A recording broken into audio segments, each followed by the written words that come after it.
आज का भारत सरकार रोजगार नहीं देती बल्कि रोजगार के अवसर प्रदान करती है, वो भी दोनों हाथों से। ये लो, ये लो, ये भी लो, ये सारे ले लो। लेकिन हम ही हैं कि हम उस रोजगार को कलेक्ट नहीं कर पाते, हम उस रोजगार को एक्सेप्ट नहीं कर पाते। पता है क्यों? इसमें भी गलती हमारी ही है। जिस तरह से सरकार का हक है टैक्स वसूल करना, खाने पीने की वस्तुओं से लेकर के सोना चांदी से लेकर के सुई से लेकर के हवाई जहाज तक, जो भी चीजें आप खरीदते हैं आपको सरकार को टैक्स देना पड़ता है, और हमें टैक्स देना भी चाहिए, हम देते भी हैं। लेकिन दूसरी तरफ सरकार की भी एक नैतिक जिम्मेवारी है कि उस देश में रह रहे लोगों को उनके टैलेंट के हिसाब से उनको रोजगार देना। लेकिन क्या हमें रोजगार मिल रहा है? हमारे टैलेंट के हिसाब से हमें रोजगार मिल रहा है? देश की जनता तो भरपूर साथ दे रही है, जरूरत से ज्यादा टैक्स देने को भी तैयार है, लेकिन क्या सरकार को जितनी रोजगार देना चाहिए उतना रोजगार दे पा रही है? नहीं ना। तो फिर क्या इस सरकार को, भारत सरकार को देश के युवा विरोध के रूप में समझा जाए, देश का युवा विरोधी सरकार समझा जाए? दोस्तों, हमारे देश का कोई भी नेता हो, चाहे मंत्री हो, विधायक हो, इसके बाद संतरी हो, इसके अलावा प्रधानमंत्री हो, राष्ट्रपति हो, फाइनेंस मिनिस्ट्री हो, एक्सटर्नल अफेयर्स हो, कोई भी हो, अपने छाती पे हाथ रख के या अपने बच्चों के सर पे हाथ रख के ये कह सकता है कि हमने पिछले 1 साल में 1 करोड़ की रोजगार दी है। अरे 1 साल, सॉरी मैंने गलत बोल दिया, 1 साल यानी वो तुरंत दलीलें दे देंगे कि पिछले 1 साल तो कोरोना महामारी था। भैया पिछले 2 साल में मैक्स मिरेकल आपसे पूछता है कि आपने 1 करोड़ दिया है, छोड़ो 2 साल भी हटाओ, हम यहां भी ढील देने को तैयार हैं। पिछले 5 साल के अंदर भी क्या आपने 1 करोड़ की रोजगार दी है? तो आपके पास बोलेंगे, कुछ लोग ये दलीलें देने बैठ जाएंगे, वो लोग ये समझाने बैठ जाएंगे कि हमारा देश तो अब डिजिटल इंडिया हो रहा है, डिजिटल इंडिया बढ़ रहा है, इंडिया साइनिंग याद है, वैसे आप बोलेंगे ये डिजिटल इंडिया हो रहा है। तो अगर पलट कर उनसे ये पूछ दिया जाए कि डिजिटल इंडिया क्या है, क्या समझते हो डिजिटल इंडिया, तो क्या वो ये बताएंगे कि अब हमारे हाथ में सस्ती मोबाइल आ गई है, सस्ती इंटरनेट आ गई है और फेसबुक इंस्टा पे हमारा अकाउंट है, तो यही तो है डिजिटल इंडिया। मैथ्स मिरेकल के अगर शब्दों में समझो तो डिजिटल इंडिया अर्थात एक दिन में 1 लाख बच्चों का पूरे देश में एक साथ ऑनलाइन पेपर नहीं ले पा रहे हो, तो काहे का डिजिटल इंडिया, किस तरह का डिजिटल इंडिया है आपका? दोस्तों आइए थोड़ी बेरोजगारी पे बात कर लेते हैं। बेरोजगारी पिछले 45 सालों में सबसे चरम सीमा पर है, ध्यान से सुन लीजिएगा। पिछले 45 सालों में जो बेरोजगारी हुई है उससे सबसे टॉप पे 2021 की बेरोजगारी है। अच्छा चलो, जब 1 साल के अंदर 1 लाख के बच्चों को एक दिन में एग्जाम नहीं करवा पा रहे हो तो आप बता रहे हो ये डिजिटल इंडिया तो नहीं है मेरे हिसाब से। लेकिन चलो आप 3 दिन में करवा रहे हो, ये भी बहुत अच्छी बात है, लेकिन 3 दिन में करवा रहे हो तो यार क्वेश्चन का पैटर्न तो सेम रखोगे। चलो यहां भी ढील देने को तैयार हूं, 19-20 का गैप तो चलता है, लेकिन तुमने तो यार 50 का सीधे 100 गैप कर रखा है। इतना हार्ड कैसे? किसी स्टूडेंट्स को बिल्कुल इजी पेपर मिल रहे हैं, किसी को बिल्कुल। चलो इसको एक एग्जांपल से समझा देता हूं। तो मैथ्स मिरेकल के दोस्तों जरा ध्यान से सुनने की जरूरत है। बीते 15, 16 और 18 नवंबर को हमारे पास एसएससी के पेपर हुए हैं, बहुत ही बढ़िया हुआ है। चलो एसएससी के पेपर हुए, 15 और 16 तारीख वाला पेपर तो बहुत ही टफ था भाई, लेकिन 18 तारीख वाला पेपर आपने बिल्कुल हलवा बना दिया। अरे भैया बिल्कुल हलवा बना दिया, एक तरफ तो 15-16 तारीख को इतना हार्ड दे दिया और दूसरी तरफ बिल्कुल इजी दे दिया। चलो यहां तक समझ में आता है। अब जो 18 तारीख वाले पेपर में स्टूडेंट्स जो हैं, हमारे भी स्टूडेंट्स हैं, 200 में 200 नंबर लेके आ गए, और जो 15-16 तारीख वाले हैं उस वाले क्वेश्चन सेट में अगर आप देखोगे तो 120-130 नंबर लाने में लड़कों की हालत खराब हो गए। इसमें भी 4-5 क्वेश्चन तो आप गलत कर देते हो, उसको हटा दो, उस पर हम बात किसी और वीडियो में बात करेंगे। जब एक तरफ 18 तारीख को 200 में 200 नंबर ला रहे हैं और 15-16 तारीख वाले में 120-130 ला रहे हैं। अब देखो करिश्मा, देखो तो एक 200 नंबर वाला जो लड़का है उसका उस लिस्ट में नाम ही नहीं, कहीं भी नाम नहीं है, और जो 120-130 नंबर लाया है उस लड़के का उस लिस्ट में नाम आ गया। तो अब क्या समझेंगे? अब क्या समझेंगे? जो 200 नंबर लाके जो लड़का खड़ा है वो हमारे पास आता है, फोन करता है, भैया हम क्या करें सर, हम कहां दे मारे 200 नंबर में 200 नंबर आने के बाद भी हमारा लिस्ट में नाम नहीं है, हम कैसे समझाएं? कोई कुछ समझा सकता है? अगर कोई समझा सकता है तो मुझे कमेंट बॉक्स में बताना कि 200 में तो 200 नंबर लाने के बाद भी अगर उस बच्चे का नहीं हो रहा है, रिस्पॉन्सिबिलिटी किसकी है? ये जिम्मेवारी कौन लेगा इस बात को? क्या वो कभी सुसाइड कर लेगा तो इसकी जिम्मेवार कौन होगा?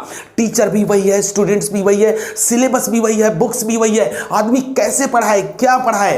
चलिए छोड़िए इन बातों को, अब हम आपसे बात करेंगे कि भारत आपका विकासशील देश है, इस बात से तो आप भी सहमत है। और आपके पीएम का मतलब क्या है? आप में से बहुत लोग ये बोलेंगे कि पीएम का मतलब होता है प्राइम मिनिस्टर। भैया बिल्कुल गलत है, सिरे से खारिज करो, क्योंकि पीएम का मतलब प्राइम मिनिस्टर नहीं होता है। पीएम का मतलब होता है policy maker, best policy maker, और बनाना भी है और उसे लागू भी करना है, लागू करवाना है।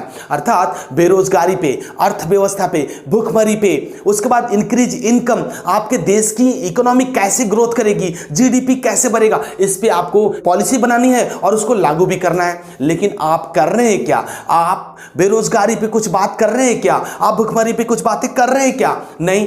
तो कर क्या रहे हैं आप? आपकी सरकार तो बिल्कुल फेल हो गई। अच्छा दोस्तों, पहले ऑफलाइन पेपर होते थे, ऑफलाइन पेपर में धांधली ना हो इसके लिए ऑनलाइन पेपर आ गया, बहुत बढ़िया। अब इन्होंने एक नया मंत्र दे दिया कि भैया ऑनलाइन पेपर में भी अब नॉर्मलाइजेशन होगा। अब नॉर्मलाइजेशन समझो, आसान भाषा में समझो कि जैसे शादी में जो लड्डू बनते हैं, तो मोतीचूर के लड्डू की बूंदी कभी इधर इस लड्डू में ज्यादा आ गए, कभी इस लड्डू में ज्यादा आ गए, अपनी मर्जी से यार, जिसके नंबर ज्यादा है उसको कम कर दो और जिसके कम नंबर है उसको बढ़ा दो। अरे यार ये क्या है भाई, ये किस तरह का सिस्टम है? तो दोस्तों, अब कुछ लोग यहां ये बोलेंगे कि मोदी सरकार शिक्षा नीति के मामले में बिल्कुल फेल है। कौन बोलता है कि मोदी सरकार फेल है? देश विदेश में जब मोदी कुर्ता और पैजामा, हाफ कुर्ता पहन के, हाफ जैकेट पहन के जब जाते हैं तो सीना गर्व से चौड़ा हो जाता है, क्योंकि जब मोदी बोलता है तो संसार का हर एक देश का नेता, चाहे वो किसी भी देश का नेता हो, कान लगा के और ध्यान से सुनता है। तब हमारा भी सीना चौड़ा होता है, क्योंकि वो भी हमारे देश का आदमी है, वो भी हमारे जैसा ही कॉमन आदमी है, कॉमन पीपुल है। लेकिन उस मामले पर क्या हम इसी चीज का ढिंढोरा पीटते रहेंगे? हमारी रोजगार का क्या, हमारी रोटियों का क्या?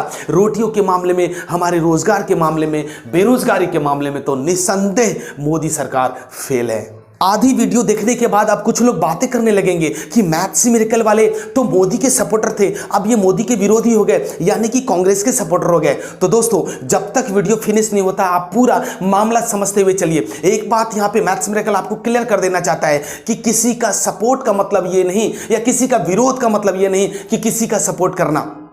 हमारा और सिर्फ हमारे जैसे टीचर कम्युनिटी का मात्र एक ही टारगेट होता है, अपने बच्चों को अपने टारगेट तक पहुंचा देना, उनको उनके मंजिल तक पहुंचा देना।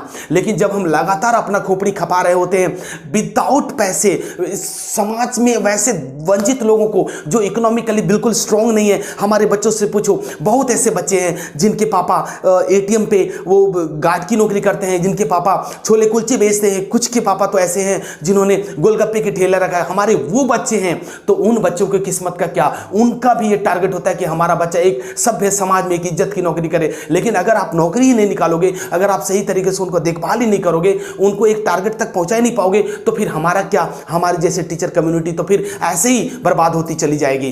तो दोस्तों, अब क्या करें? तो अब इस बात को पीएम मोदी तक पहुंचाएं। पीएम मोदी तक कैसे पहुंचेगा?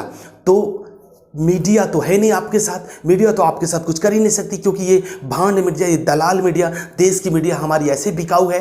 तो अब क्या करना पड़ेगा? अब आपको अपनी मन की बात करनी पड़ेगी। क्यों? पीएम मोदी की मन की बात तो सब सुनते हैं, लेकिन आपके मन की बात तो कोई नहीं सुनेगा। फिर अब क्या करें? अब आपको एक काम करना है कि पीएम मोदी जैसे ट्विटर पे ट्वीट करते रहते हैं, सक्रिय रहते हैं, आपको भी ट्विटर पे 25 फरवरी को 11 बजे #मोदी रोजगार दो के नाम से आपको ट्वीट करना है, लगातार ट्वीट करना है, अभी से ट्वीट करने लग जाना है। आपको ट्वीट करने आता ही नहीं। अब आप पूछोगे मैं कैसे कर सकता हूं, मुझे तो आता ही नहीं। तो इसके लिए आपको गूगल प्ले स्टोर पे आपको जाकर के ट्विटर इंस्टॉल करना है, और ट्विटर की एक वीडियो कैसे ट्वीट करी जाती है यूट्यूब से देख लेनी है, और फिर आपको ट्विटर पे एक्टिव हो जाना है। इससे क्या होगा कि मोदी का इस तरफ, रोजगार की तरफ उनका आकर्षण होगा, वो जो एग्जैक्ट इंफॉर्मेशन होगी, स्टूडेंट्स का जो दर्द है वो उन तक पहुंचेगी। अब जब लोग ये वीडियो देख रहे हैं तो कुछ लोग ये कहेंगे कि हमें इससे क्या फायदा, हमें क्या करनी है? ना तो वो शेयर करेंगे, ना सब्सक्राइब करेंगे, और ना ही लाइक्स करेंगे। तो ऐसे लोगों के लिए इस वीडियो के अंत में एक स्टोरी सुनाना चाहता हूं। एक्चुअली एक कसाई के घर में कबूतर, मुर्गा और बकरा रहा करता था। तीनों में आपस में बहुत जबरदस्त होती थी, और साथ ही साथ उनके घर में एक चूहा रहा करता था, जो कि आपस में चारों लोग बहुत ही घनिष्ठ मित्र थे। एक समय की बात है, अपनी वाइफ के साथ जब कसाई मार्केट से घर आया तो अपने साथ वो एक झोले में एक चीज लाया। तो सबसे पहले जिज्ञासा जगी उस चूहे को कि इस थैले में क्या है। वो जाकर के थैले में देखता है तो उसमें वो मुस्कल, यानी कि चूहे को पकड़ने वाला वो जालीनुमा यंत्र था। तो वो गया भागा भागा कबूतर से बोला कि यार भाई कबूतर, देखो ना, ये हमारे मालिक है, तुम्हारे मालिक जो है पता नहीं क्या लगाए, तो इसका कुछ आंसर है क्या? इसमें तो हम फंस जाएंगे, किसी दिन हम मारे जाएंगे। तो कबूतर बहुत तेज हंसा, बहुत जोर जोर से हंसा। यही बात जब उसने मुर्गे को बताया और यही बात जब उसे बकरे को बताया, तो आपस में तीनों मिलके बहुत इसकी मासूमियत पे, इसकी लाचारी पे बहुत हंसे। समय बितरता गया, समय बीतते बीतते एक दिन क्या हुआ, जैसे ही वो मुश्किल को उसने ऑन करके रखा था, संजोगवश या दुर्भाग्यवश आप कहिए कि उसमें एक सांप आके फंस गया। जैसे ही सांप फंसा तो उसमें हड़बड़ाहट सुन करके उसकी वाइफ यानी कि कसाई के वाइफ जाकर के देखा। जैसे ही देखने गई तो उसके हाथ में उसने डंक मार दिया सांप ने। अब क्या हुआ, अब पूरे घर में हाहाकार मच गया। कसाई के वाइफ को जब सांप ने काटा तो कसाई अपनी वाइफ को लेकर के हॉस्पिटल में गया और हॉस्पिटल में दवाई सुई करने के बाद वो झाड़ फूक वाले बाबा के पास चला गया। जैसे झाड़ फूक वाले बाबा ने झाड़ फूक करने के बाद घर जाते समय उन्होंने बोला कि जाओ अपनी वाइफ को एक कबूतर का गोश्त यानी कबूतर का मांस खिला दो, इससे उसको स्टेमिना बढ़ जाएगी। अब क्या था आप समझ सकते हैं, जैसे वाइफ को लेकर के घर आया, उसी रात को उसी शाम को ही उसने कबूतर का मर्डर करके उसका वो काट करके अपनी वाइफ को खिला दिया। अब जैसे ही थोड़ी बहुत सही हुई तो उनके घर में आसपास के एक दो और मेहमान लोग आ गए और जैसे ही मेहमान आए था उसने उस मुर्गे की बलि दे दी और अपने दोस्तों में, अपने रिलेशन में खिला दिया। जब उसकी वाइफ बिल्कुल सही हो गई तो अपने आसपास के माहौल को, अपने पड़ोस को भी निमंत्रण दे दिया कि आइए जरा एक पार्टी करते हैं, और उस पार्टी में वही बकरे को काट करके उन्होंने फाइनल कर दिया। तो इसका मतलब इस कहानी से आपको ये मैं बताना चाह रहा था कि किसी के प्रॉब्लम को अपना प्रॉब्लम समझो।